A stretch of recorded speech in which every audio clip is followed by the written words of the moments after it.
La pluie tombait avec une violence presque cruelle sur la route départementale qui serpentait à travers les collines provençales. Marie serrait le volant de ses mains tremblantes, les essuie-glaces peinant à dégager le pare-brise. À l'arrière, ses 3 enfants étaient silencieux, une quiétude inhabituelle qui trahissait leur épuisement et leur confusion. Lucas, 7 ans, regardait par la vitre embuée. Chloé, 5 ans, serrait contre elle son lapin en peluche élimé. Et la petite Amélie, à peine 3 ans, dormait dans son siège auto, inconsciente du cauchemar qui venait de s'abattre sur leur famille. « Maman, où on va ?» demanda Lucas d'une petite voix. Marie ravala ses larmes. Comment expliquer à un enfant de 7 ans que son père les avait abandonnés sur le parking d'une station-service il y a 2 heures? Que l'homme qu'ils aimaient avait simplement dit « Je ne peux plus faire ça » avant de monter dans sa voiture et de disparaître dans la nuit? « On va trouver un endroit pour dormir, mon cœur », répondit-elle en essayant de garder sa voix stable. Mais la vérité était bien plus sombre. Marie n'avait que 40 € dans son portefeuille, un téléphone avec 5% de batterie, et aucune idée de l'endroit où elle se trouvait. Ils avaient quitté Paris 3 jours plus tôt, pour ce qui devait être des vacances familiales en Provence. Maintenant, elle était seule, perdue dans la campagne française, avec 3 enfants qui dépendaient entièrement d'elle. Le moteur de leur vieille Peugeot toussa 1 fois, puis 2 fois. Le voyant de réserve clignotait depuis 10 kilomètres. Marie sentit la panique monter dans sa gorge.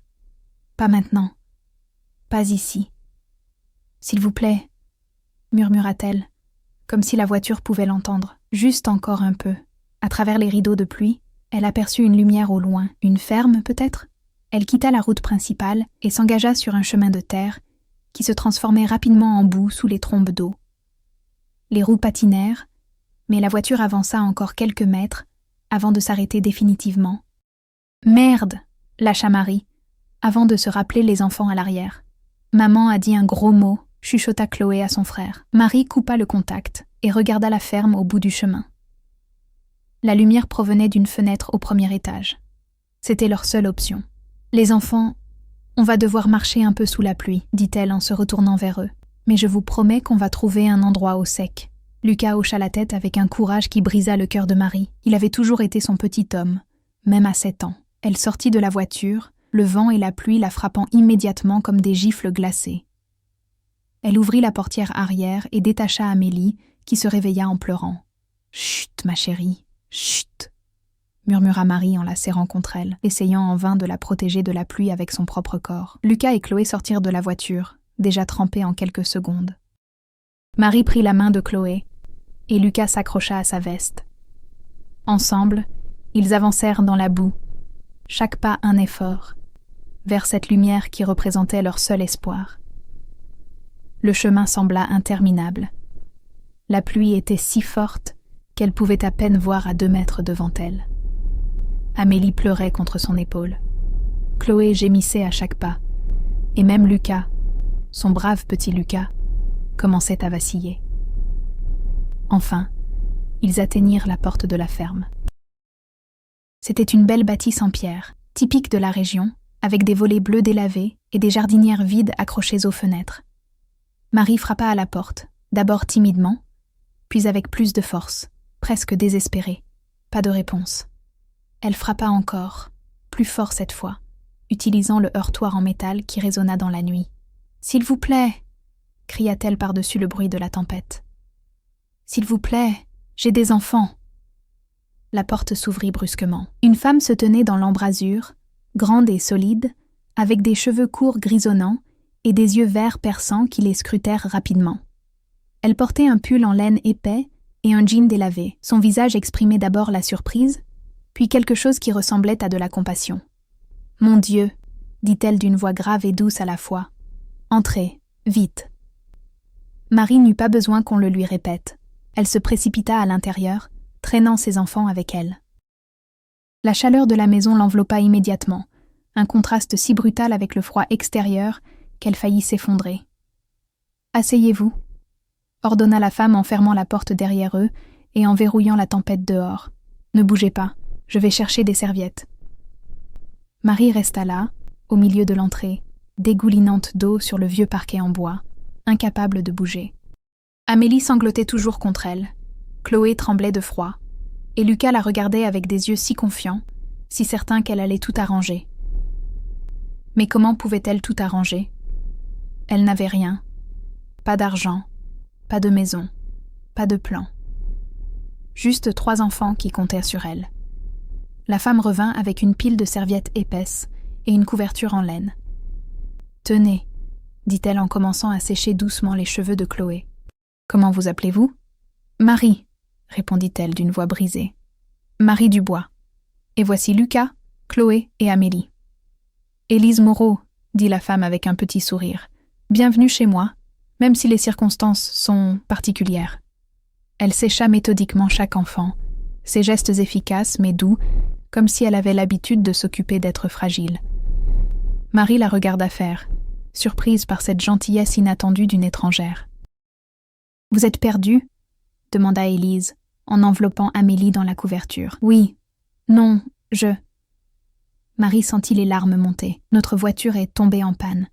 Nous n'avons nulle part où aller. » Élise la regarda longuement, comme si elle lisait toute l'histoire dans ses yeux rougis. « Vous avez faim ?» demanda-t-elle simplement. Lucas hocha vigoureusement la tête. Il n'avait rien mangé depuis le sandwich qu'elle avait acheté à la station-service, il y a des heures. « Venez !» dit Élise en prenant Amélie dans ses bras avec une facilité naturelle. « La cuisine est au chaud. Si cette histoire résonne en vous, abonnez-vous à la chaîne pour ne manquer aucun chapitre de ce voyage bouleversant. » La cuisine d'Élise était le cœur de la maison. Une grande table en bois massif trônait au centre, entourée de chaises dépareillées qui racontaient des années d'histoire. L'âtre de la cheminée crépitait doucement, projetant des ombres dansantes sur les murs en pierre. Des herbes séchées pendaient aux poutres du plafond, remplissant l'air d'une odeur de lavande et de thym.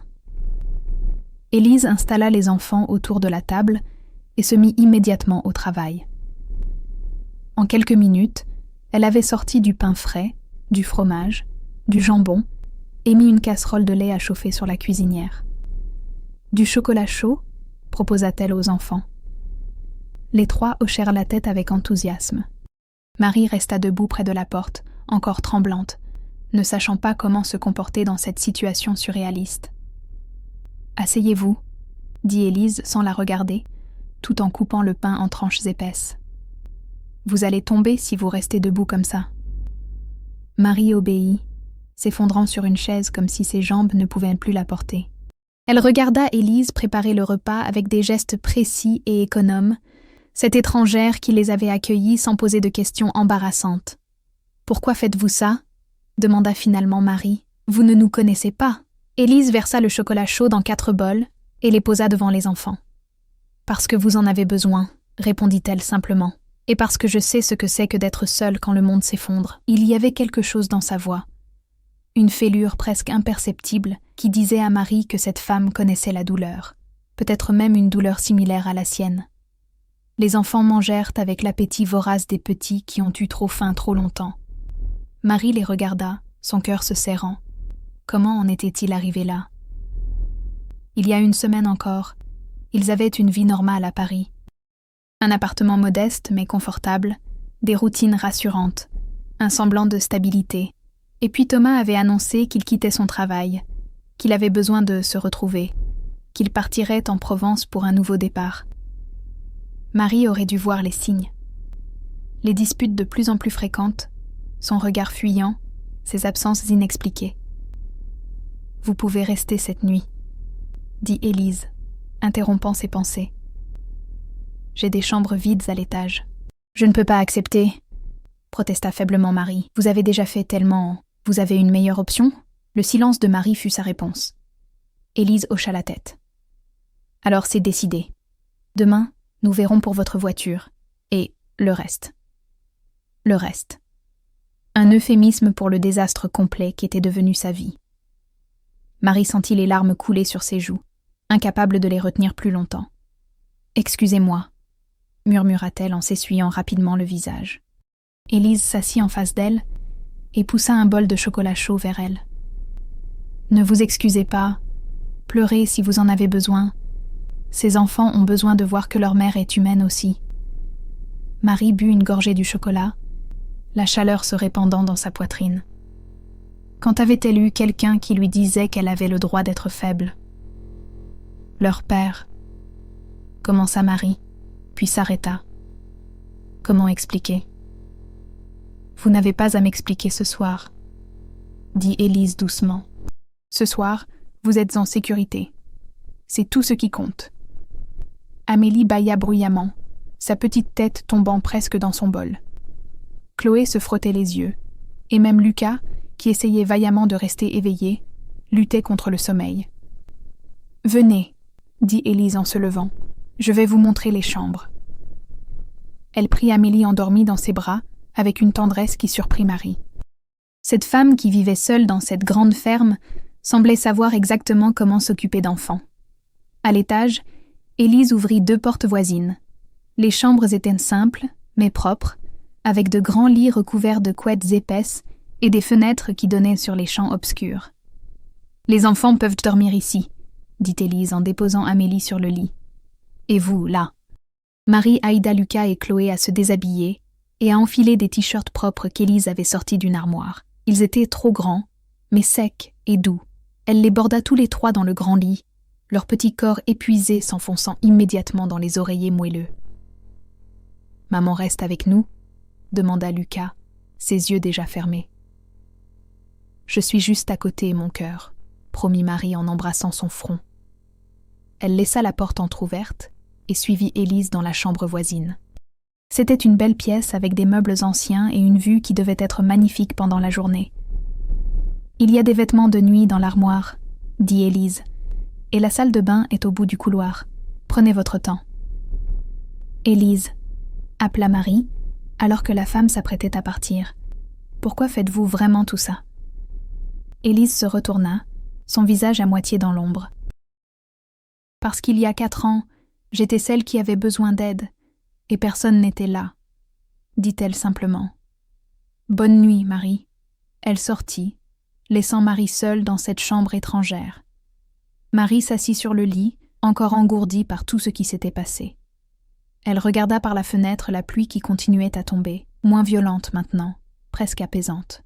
Elle pensa à Thomas, se demandant s'il pensait à eux ce soir. S'il regrettait, s'il réalisait ce qu'il avait fait. Mais surtout, elle se demanda qui était cette femme mystérieuse qui les avait accueillis. Cette Élise Moreau, qui vivait seule dans une grande ferme et qui semblait porter ses propres cicatrices invisibles. Marie se déshabilla et enfila la chemise de nuit qu'elle trouva dans l'armoire. Elle sentait la lavande, propre et réconfortante. Elle se glissa sous la couette et, pour la première fois depuis des heures, se permit de respirer. Ils étaient en sécurité. Ses enfants dormaient au chaud. Demain serait un autre jour avec ses propres défis, mais cette nuit, ils avaient retrouvé un refuge dans la tempête. Et peut-être, songea Marie en fermant les yeux, que les miracles existaient encore. Marie se réveilla en sursaut, désorientée. Pendant un moment de panique, elle ne reconnut pas la chambre autour d'elle. Puis tout lui revint. L'abandon, la tempête, la ferme, Élise. La lumière du soleil filtrait à travers les rideaux. Elle regarda son téléphone mort sur la table de nuit. Quelle heure pouvait-il être? Elle se leva rapidement et se précipita dans la chambre des enfants. Les 3 dormaient encore profondément, enchevêtrés dans les couvertures, comme des chatons dans un panier. Marie sentit son cœur se serrer d'amour et de culpabilité. Ils avaient l'air si paisibles, ignorant que leur vie venait de basculer. Elle descendit l'escalier silencieusement, suivant l'odeur du café frais. Dans la cuisine, Élise était assise à la table, une tasse fumante devant elle, lisant un vieux livre aux pages jaunies. « Bonjour », dit Marie timidement. Élise leva les yeux et sourit, un vrai sourire qui adoucit son visage sévère. « Bonjour. Café ?»« S'il vous plaît. » Élise versa une tasse et la poussa vers Marie. Elles restèrent silencieuses un moment. Le soleil matinal réchauffant la cuisine. Si différent de la tempête de la veille. « Il est 9 heures, » dit Élise. « J'ai pensé vous laisser dormir, les enfants aussi. Merci. Pour tout. J'ai fait remorquer votre voiture ce matin, » continua Élise. « Mon voisin, Pierre, Tient un garage au village. Il va y jeter un œil. Marie sentit les larmes monter, cette gentillesse constante, cette aide sans condition. Je n'ai pas d'argent pour payer les réparations, avoua-t-elle, sa voix tremblant. J'ai à peine 40 €. Élise posa sa tasse. Nous trouverons une solution. D'abord, vous devez manger et reprendre des forces. Les problèmes sont toujours plus gérables avec le ventre plein. Elle se leva et commença à préparer le petit déjeuner. Marie la regarda, fascinée par l'efficacité tranquille de ses mouvements. C'était une femme habituée à vivre seule, à tout gérer par elle-même. « Vous vivez ici depuis longtemps ?» demanda Marie. 10 ans. J'ai hérité de cette ferme de ma tante. C'est grand pour une personne seule. Élise ne répondit pas immédiatement, sortant des œufs et du pain du garde-manger. « Oui, » dit-elle finalement. « Ça l'est. » Marie comprit qu'elle ne devait pas insister. Tout le monde avait ses secrets, ses douleurs privées. Des bruits de pas résonnèrent à l'étage, puis Lucas apparut dans l'escalier, frottant ses yeux ensommeillés. « Maman, je suis là, mon cœur. Tu as bien dormi ?» Il hocha la tête et regarda timidement Élise. « Bonjour, Lucas, » dit Élise avec douceur. « Tu aimes les œufs brouillés ?» Le petit garçon hocha à nouveau la tête. Bientôt, Chloé et Amélie descendirent aussi, et la cuisine se remplit de vie. Élise servit un petit déjeuner copieux, œufs, pain grillé, confiture maison, chocolat chaud. Les enfants mangèrent avec appétit pendant que Marie les observait, le cœur lourd. Comment leur expliquerait-elle que papa ne reviendrait pas, qu'il ne retournerait pas à Paris, qu'elle ne savait même pas où ils iraient ensuite? Cette histoire vous touche? N'oubliez pas de vous abonner pour suivre le voyage de Marie et Élise. Après le petit déjeuner, Élise proposa aux enfants de visiter la ferme. Ils acceptèrent avec enthousiasme, oubliant momentanément leurs soucis. Marie resta à la fenêtre de la cuisine, les regardant marcher dans la cour. Élise montrait quelque chose aux enfants, probablement les poules qui picorèrent dans un enclos. Lucas riait, un son que Marie n'avait pas entendu depuis des jours. « Ils sont heureux », dit une voix derrière elle. Marie se retourna. Elle n'avait pas entendu Élise revenir. « Juste pour aujourd'hui », répondit Marie amèrement. « Demain, ils se souviendront que leur père les a abandonnés. Les enfants sont résilients, plus que nous ne le pensons. » « Comment le savez-vous » Élise s'appuya contre le comptoir, son regard perdu dans le vide. « J'avais une nièce, Sophie. Sa mère, ma sœur, est morte quand elle avait 5 ans. Cancer. J'ai aidé à l'élever pendant quelques années. Elle était lumineuse, même après avoir perdu sa maman. Où est-elle maintenant ? En Australie. Elle y a fait ses études et elle y est restée. Elle m'envoie des photos de temps en temps. Elle est heureuse. » Il y avait de la tristesse dans sa voix, mais aussi de la fierté. « Et vous ?» demanda doucement Marie. « Vous êtes heureuse ?» Élise la regarda, surprise par la question directe. « Je suis en paix. C'est différent du bonheur, mais c'est suffisant. » Marie voulait en savoir plus, comprendre cette femme qui les avait accueillis si généreusement, mais elle sentait qu'Élise n'était pas prête à s'ouvrir davantage. Le téléphone de la cuisine sonna. Élise décrocha. « Oui, Pierre. D'accord, je vois. Combien ? Non. Ne t'inquiète pas, nous en reparlerons. Merci. » Elle raccrocha et se tourna vers Marie, son visage sérieux. « La nouvelle n'est pas bonne. Le moteur a un problème majeur. Les réparations coûteront au moins 1 000 €. Marie sentit le monde s'effondrer à nouveau. 1 000 €. Autant dire 1 million. « Je n'ai pas cet argent, » murmura-t-elle.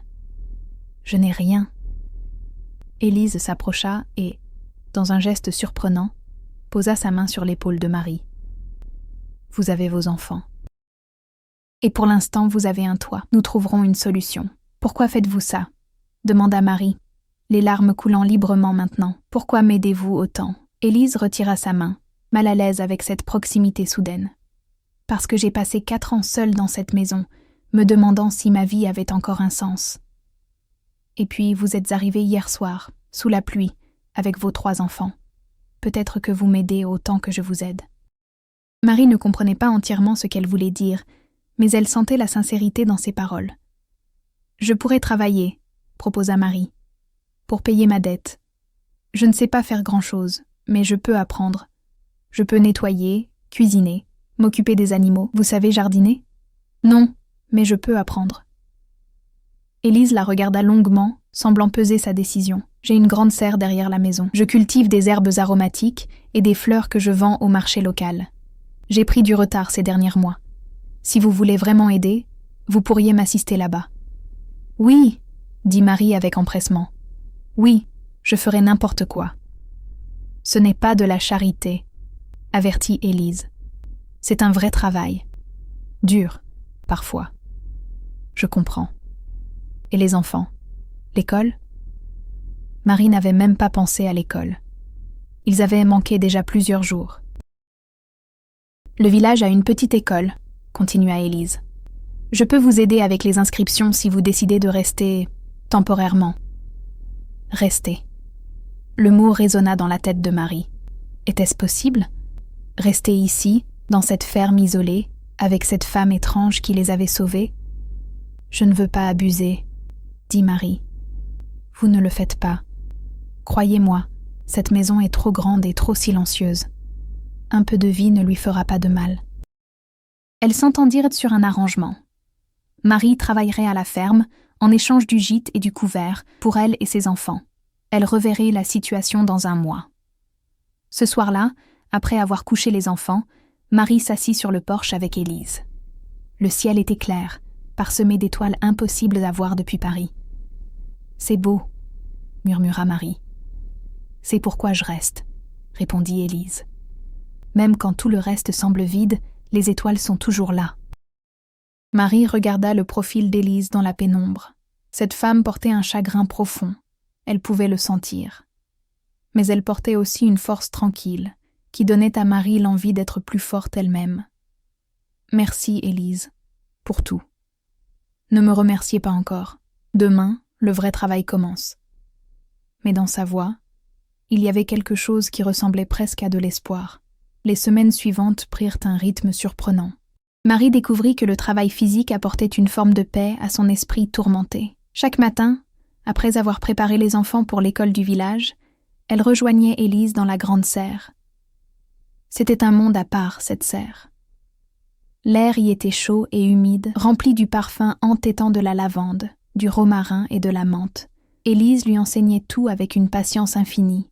Comment tailler les plants, reconnaître les maladies, préparer les boutures. « Vous avez de bonnes mains », dit Élise un matin, en observant Marie travailler. « Les plantes vous font confiance. » Marie sourit.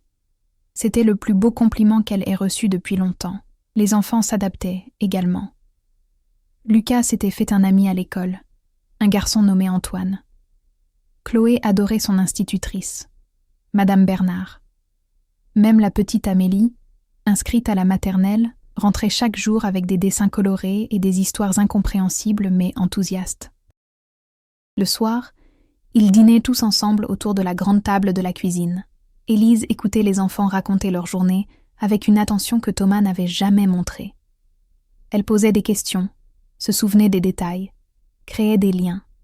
Marie la regardait souvent à la dérobée, fascinée par cette femme qui lui avait ouvert sa maison et sa vie. Élise restait mystérieuse, gardant une distance respectueuse. Mais Marie sentait que quelque chose changeait entre elles. Une complicité silencieuse, une compréhension mutuelle. Un samedi, Élise proposa d'emmener tout le monde au marché du village. « Les enfants devraient m'en avoir d'où vient l'argent qui nous nourrit », dit-elle en chargeant des caisses de lavande et d'herbes dans sa vieille camionnette. Le marché était vivant et coloré. Les villageois saluaient Élise avec respect et curiosité, leurs regards s'attardant sur Marie et les enfants. Les commérages iraient bon train, Marie le savait, mais elle s'en moquait. Lucas et Chloé aidèrent à installer l'étal, disposant les bouquets de lavande avec soin. Amélie, assise sur une couverture, jouait avec ses poupées. Marie observait Élise interagir avec les clients, son visage habituellement fermé s'ouvrant en sourire chaleureux. « C'est votre famille ?» demanda une vieille dame en achetant du romarin, jetant un regard curieux vers Marie et les enfants. Élise hésita une fraction de seconde. « Ce sont mes invités, » répondit-elle finalement. Mais la vieille dame sourit d'un air entendu, comme si elle voyait quelque chose qu'Élise elle-même n'avait pas encore réalisé. L'après-midi, après avoir vendu presque tout leur stock, Élise acheta des glaces pour tout le monde. Ils s'assirent sur un banc près de la fontaine du village, regardant les gens passer. « Maman, On peut rester ici pour toujours ? Demanda soudain Chloé. Marie fut prise au dépourvu. Elle regarda Élise, qui fixait sa glace avec une intensité inhabituelle. « Je ne sais pas, ma chérie, » répondit honnêtement Marie. « Pour l'instant, nous sommes ici, et c'est ce qui compte. »« J'aime bien ici, » ajouta Lucas. « Et j'aime bien Élise. Moi aussi !» cria Amélie en levant sa glace, dont la moitié avait coulé sur sa robe. Élise leva enfin les yeux, et Marie vit quelque chose briller dans son regard. De l'émotion, de la peur, les deux peut-être. Ce soir-là, après avoir couché les enfants, Marie trouva Élise sur le porche, une tasse de thé entre les mains, regardant les champs dans l'obscurité. « Puis-je vous tenir compagnie ?» demanda Marie. « Toujours. » Marie s'assit à côté d'elle, assez proche pour sentir la chaleur de son corps. « Les enfants vous adorent, » dit Marie doucement. « Ils sont faciles à aimer. Vous aussi. » Les mots étaient sortis avant que Marie puisse les retenir. Élise se tourna brusquement vers elle, surprise. « Marie. »« Je suis désolée, » s'empressa de dire Marie. « Je ne voulais pas... C'est juste que vous avez été si gentille, si patiente. Je ne sais pas ce que nous serions devenus sans vous. Vous auriez trouvé une autre solution. Vous êtes plus forte que vous ne le pensez. Grâce à vous. Vous me donnez envie d'être forte. » Le silence s'installa entre elles, mais ce n'était pas un silence inconfortable. C'était chargé de quelque chose que Marie n'osait pas nommer. « Il y a 4 ans, » commença Élise, sa voix à peine audible, « j'ai perdu quelqu'un d'important. » Marie attendit, sentant qu'Élise avait besoin de parler à son propre rythme. Elle s'appelait Camille. Nous étions ensemble depuis 10 ans. Elle est morte dans un accident de voiture, juste là. Élise pointa vers la route au loin. Sur ce virage. J'étais censée être avec elle, mais j'étais malade ce jour-là. Élise, je suis tellement désolée. Après sa mort, j'ai pensé que ma vie était finie, que je ne ressentirais plus jamais rien. Cette maison est devenue une tombe où je me cachais du monde. Elle se tourna vers Marie, ses yeux brillants dans la pénombre. Et puis vous êtes arrivés sous la pluie, avec vos 3 enfants, et pour la première fois en 4 ans, j'ai senti quelque chose. Pas de la pitié, pas de l'obligation, quelque chose de vivant. Marie sentit son cœur battre plus fort. Elle comprenait maintenant pourquoi Élise les avait accueillis si facilement. Ce n'était pas juste de la gentillesse, c'était un acte de survie, un moyen de se reconnecter au monde des vivants. « Je ne peux pas remplacer ce que vous avez perdu, » dit Marie doucement. « Je ne vous le demande pas, mais peut-être que vous pouvez m'aider à construire quelque chose de nouveau. Quelque chose de différent. Qu'est-ce que vous voulez dire ?» Élise prit une profonde inspiration. « Restez. Pas juste temporairement. Vraiment, vous et les enfants. Faites de cette maison votre maison. » Marie resta sans voix. C'était ce qu'elle désirait secrètement depuis des semaines. Mais entendre Élise le dire à voix haute rendait tout si réel, si possible. « Je ne veux pas être un fardeau. Vous n'en êtes pas un. Vous êtes ce qui donne à nouveau du sens à cette maison, à ma vie. » Les larmes coulèrent sur les joues de Marie. Pas des larmes de tristesse cette fois, mais de soulagement, de gratitude, et peut-être de quelque chose de plus profond qu'elle n'était pas encore prête à explorer. « Oui, » murmura-t-elle. « Oui, nous resterons. » Élise sourit, un vrai sourire qui illumina tout son visage. Impulsivement, elle prit la main de Marie, la serrant doucement. « Merci, » dit-elle simplement. Elles restèrent ainsi longtemps, main dans la main sous les étoiles, 2 femmes brisées qui apprenaient lentement à se reconstruire ensemble. Les jours se transformèrent en semaines, les semaines en mois. L'automne céda la place à l'hiver, et la ferme se prépara pour la saison froide. Marie et Élise travaillaient côte à côte, leur collaboration devenant de plus en plus fluide, presque intuitive. Les enfants s'épanouissaient. Lucas excellait à l'école, Chloé avait rejoint une petite troupe de théâtre du village, et Amélie parlait maintenant presque exclusivement français avec un accent provençal adorable. Et entre Marie et Élise, quelque chose grandissait. C'était subtil, presque imperceptible au début. Un frôlement de mains qui durait un peu trop longtemps. Un regard qui s'attardait. Une proximité recherchée inconsciemment. Vous aimez voir cette famille se reconstruire ? Abonnez-vous pour ne pas manquer la suite de leur histoire. Marie essayait de ne pas trop y penser. Elle sortait à peine d'une relation avec Thomas. Elle avait 3 enfants à élever. Ce n'était pas le moment de quoi exactement? Elle n'osait même pas se poser la question. Mais la nuit, seule dans son lit, elle pensait à Élise. À sa force tranquille, à ses mains rugueuses mais douces, à la façon dont elle regardait les enfants avec tant d'affection, à la façon dont elle la regardait elle. Un soir de décembre, alors qu'ils décoraient un petit sapin de Noël que Lucas et Élise avaient coupé dans les bois, Marie réalisa qu'elle était heureuse, vraiment heureuse, pour la première fois depuis des années, peut-être. « À quoi pensez-vous » demanda Élise, remarquant son expression rêveuse. « À rien, tout. À quel point tout a changé en quelques mois. De bons changements, les meilleurs. » Leurs regards se croisèrent, et Marie vit dans les yeux d'Élise un reflet de ses propres émotions confuses, quelque chose de puissant et d'effrayant à la fois. Mais avant qu'elle puisse dire quoi que ce soit, Amélie cria de joie en trouvant une vieille boule de Noël au fond d'une boîte. Et le moment passa. Pourtant, ce soir-là, Marie sut que quelque chose avait changé irréversiblement entre elles. Et elle ne savait pas si elle devait en avoir peur ou s'en réjouir.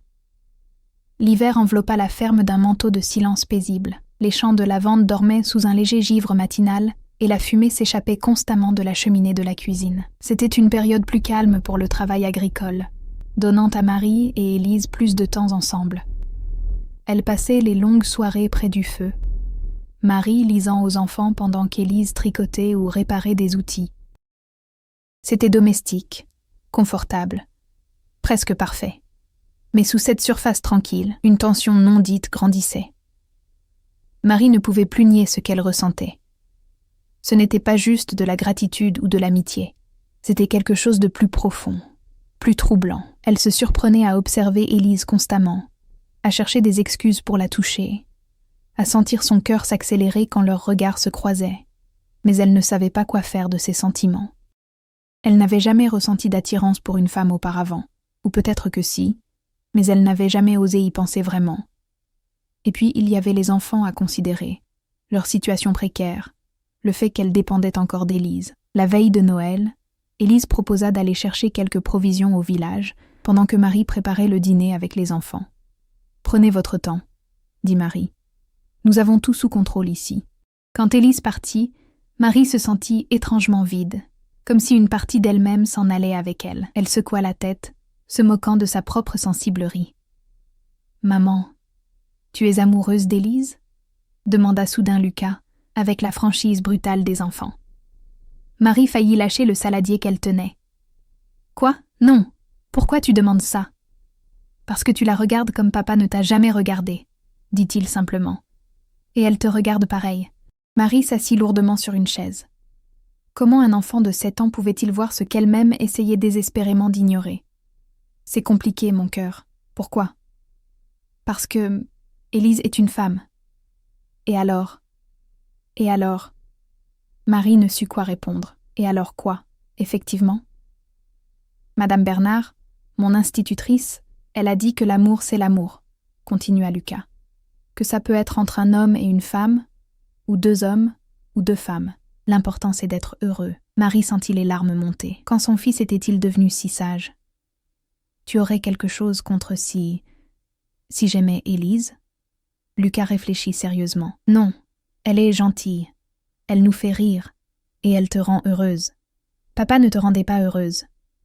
Chloé, qui avait écouté en silence, ajouta « Moi j'aime bien Élise. Elle me lit des histoires avec des voix différentes.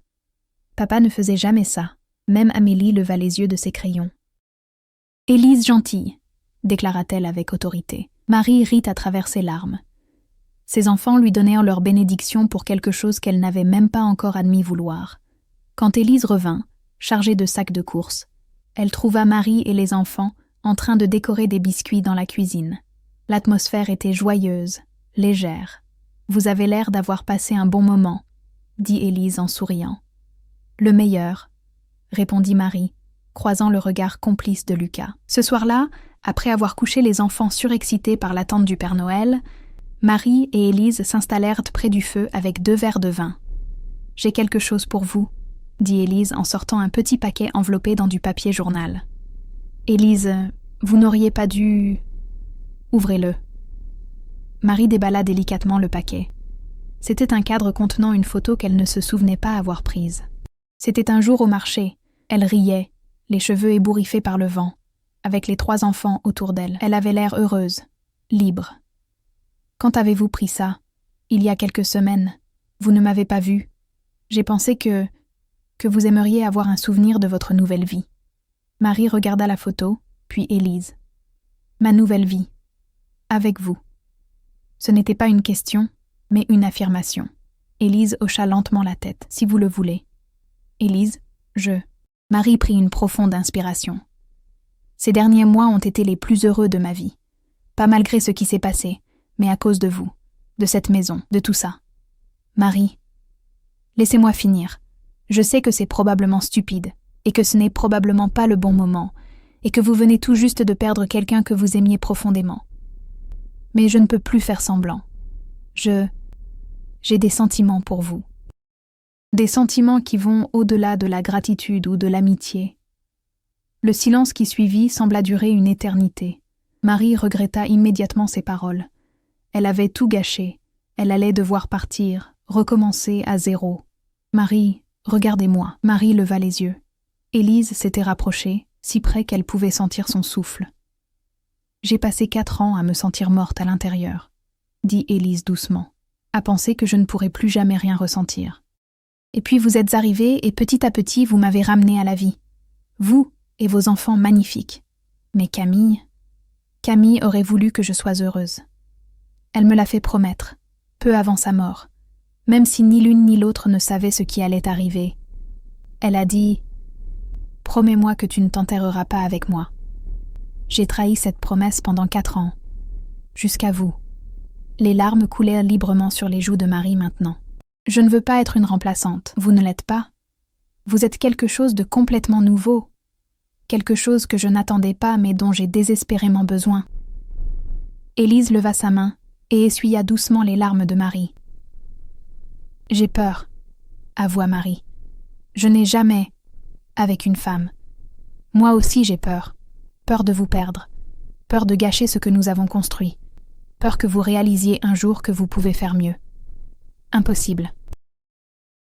Le mot était sorti avec une telle conviction qu'Élise sourit. Alors peut-être que nous pouvons avoir peur ensemble. Et voir où ça nous mène. Marie hocha la tête, incapable de parler. Élise se pencha lentement, donnant à Marie tout le temps de s'éloigner. Mais Marie ne bougea pas. Leurs lèvres se rencontrèrent dans un baiser doux, hésitant, plein de promesses et de possibilités. Quand elles se séparèrent, Marie rit à travers ses larmes. « Waouh ! Waouh !» répéta Élise en souriant. Elles restèrent enlacées près du feu, regardant les flammes danser, 2 âmes brisées qui apprenaient à guérir ensemble. Le matin de Noël, les enfants se réveillèrent pour trouver des cadeaux sous le petit sapin. Des livres, des jouets simples, des vêtements chauds. Mais surtout, ils trouvèrent une famille. Au petit déjeuner, Lucas regarda Marie et Élise assises côte à côte, leurs mains entrelacées sous la table, et sourit largement. « Meilleur Noël de ma vie », déclara-t-il. « Le mien aussi », dit Chloé. « Moi aussi », ajouta Amélie, même si elle ne comprenait probablement pas vraiment pourquoi. Marie regarda autour de la table, ses 3 enfants, Élise, cette cuisine chaleureuse qui était devenue leur maison, et réalisa que parfois, les fins les plus inattendues sont les plus belles. Elle avait été abandonnée sous la pluie, perdue et désespérée. Mais dans cette tempête, elle avait trouvé plus qu'un refuge. Elle avait trouvé une nouvelle famille, un nouveau but et peut-être, juste peut-être, un nouvel amour. Les mois suivants ne furent pas parfaits. Ils durent faire face aux regards curieux du village, aux questions des enfants, aux moments de doute, mais ils les affrontèrent ensemble, comme une vraie famille. Marie développa son propre coin dans la serre, cultivant des roses anciennes qui devinrent rapidement populaires au marché. Les enfants grandirent, s'épanouirent, trouvèrent leur place dans ce nouveau monde. Et Élise, lentement, apprit à aimer à nouveau, non pas en remplaçant ce qu'elle avait perdu, mais en construisant quelque chose de nouveau et de magnifique sur les ruines du passé. 1 an après cette nuit de tempête, Marie se tenait dans les champs de lavande en fleurs, regardant Élise apprendre à Amélie comment cueillir correctement les tiges. Lucas et Chloé jouaient plus loin, leur rire porté par le vent chaud. « Tu es heureuse ?»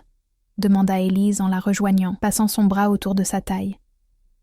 Marie se blottit contre elle, respirant le parfum de lavande et de terre qui lui était devenu si familier. Plus que je ne l'ai jamais été, plus que je n'aurais jamais imaginé possible. Même après tout ce que tu as traversé? Surtout après tout ce que j'ai traversé. Parce que ça m'a mené ici, à toi. À nous. Élise l'embrassa doucement, un geste maintenant familier mais toujours aussi magique. « Je t'aime », murmura-t-elle. « Je t'aime aussi. » Et dans les champs de lavande de Provence, sous le ciel bleu infini, 2 femmes qui avaient été brisées par la vie trouvèrent leur chemin vers la guérison, ensemble. La tempête était passée. Le soleil brillait. Et enfin, après tant de nuits sombres, l'aube se levait sur une nouvelle vie, pleine de promesses et d'amour. Si cette histoire vous a touché, n'oubliez pas de vous abonner à la chaîne pour découvrir plus d'histoires d'amour et d'espoir. Parce que parfois, les plus beaux commencements naissent des fins les plus difficiles.